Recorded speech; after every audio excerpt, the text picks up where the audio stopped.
Саламатсыңдар ма оқушылар? Қазақ тілі сабағымызды бастаймыз. Сабағымыздың тақырыбы түбір мен қосымша. Бүгінгі сабағымыздың оқу бағдарламасына сәйкес оқыту мақсаты: бірінші, тыңдаған материал бойынша түсінбеген сөздерін белгілеу, мәтін мазмұны бойынша қойылған сұрақтарға жауап беру. Екінші, мұғалімнің көмегімен түбір мен қосымшаны ажырату. Балалар, бүгінгі сабақта сендер өлеңнің тақырыбы мен тірек сөздердің негізінде мазмұнын болжай аласыңдар. Өлеңнің мазмұны бойынша қойылған сұрақтарға жауап бере аласыңдар және түбір мен қосымшаны ажырата аласыңдар. Оқушылар, қолғаптың сыңарын тап ойыны арқылы ережелерді еске түсіре кетейік. Дескрипторлар ережелерді еске түсіреді. Антоним, синоним, амоним сөздерді түбір мен қосымшалардың ережелерін айтады. Егер тапсырманы дұрыс орындаған болсаңдар, сендерге 1 балл беріледі. Балалар, енді кім тапқыр ойынын ойнап көрейік. Түбір сөздерде мағына бар ма? Қосымшада ше? Осы 2 сұраққа жауап беріп көрейік.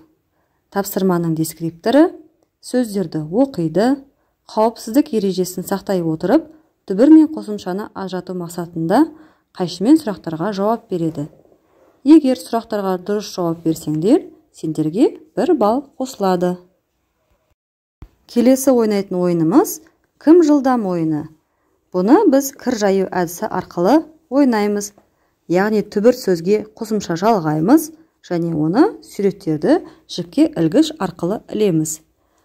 Түбір сөзге қосымшаны дұрыс жалғаған болсаңдар, сендерге 1 балл беріледі. Балалар, келесі тапсырма кітаптағы 47-ші жаттығу. Өлеңді көшіріп жаз.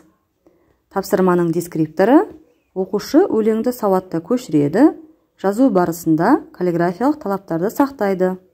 Қарамен берілген сөздердің түбірі мен қосымшасын ажыратады. Егер тапсырманы дұрыс орындасаңдар, сендерге 2 балл беріледі. Өте керемет балалар. Сендер түбір мен қосымшаны дұрыс ажырата алдыңдар.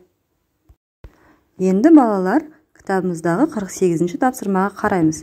Бұнда бізге өлең берілген. Осы өлеңге байланысты 3 топқа 3 түрлі тапсырма беріледі. Берілген өлең бойынша бірінші топ өлеңді мәнерлеп оқиды.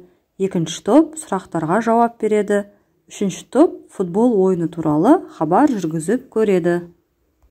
Ал енді балалар, кітабымыздағы 49-ші жаттығуға қарайық. Бәріміз өлеңді оқып, қимылды жасап қимылдаймыз. Келесі орындайтынымыз 50-ші жаттығу. Бұл жұптық жұмыс. Көп нүктенің орнына тиісті қосымшаны қойып, мақалдарды көшіріп жаз. Дескрипторларды естеріңе сала кетейін. Көп нүктенің орнына тиісті қосымшаны қояды, мақалдарды оқиды. Тапсырманы дұрыс орындасаңдар, балалар, сендерге 2 балл беріледі. Өте керемет балалар. Сендер бұл тапсырманы дұрыс орындады деген ойдамын. Келесі тапсырмамыз ұйқасын тап. Бұнда түбір мен қосымшаның жалғауларын табуымыз керек. Дескрипторлар: білім алушы ұйқасын табуы қажет. Ал енді балалар, сабағымызды қорытындылай келе, кері байланысты бір ауыз сөз әдісі арқылы жасайық. Сендер ұнаған, пайдалы, қажет, білдім, үйрендім, қызықтым, ұмтылдым, есте сақтадым деген бойынша өздеріңнің ойларыңды айтыңдар. Бүгін сендер мына жағдайларды білдіңдер. Бірінші, өлеңнің тақырыбы мен түрек сөздердің негізінде мазмұнын болжай алдыңдар. Өлеңнің мазмұны бойынша қойылған сұрақтарға жауап бере алдыңдар және үшінші, түбір мен қосымшаны ажырата алдыңдар. Ал енді балалар, үй тапсырмасы ретінде 48-ші жаттығудағы өлеңді жаттап келу керек болады. Балалар, сендер өз-өздеріңді Цукерманның сиқырлы сызғыша әдісі арқылы бағалай аласыңдар. Мына бағаның жоғары, орта, төмен белдеулерін белгілеу арқылы өздеріңнің деңгейлеріңді көрсете аласыңдар. Оқушылар, сендердің деңгейлерің орта және жоғары деп санаймын.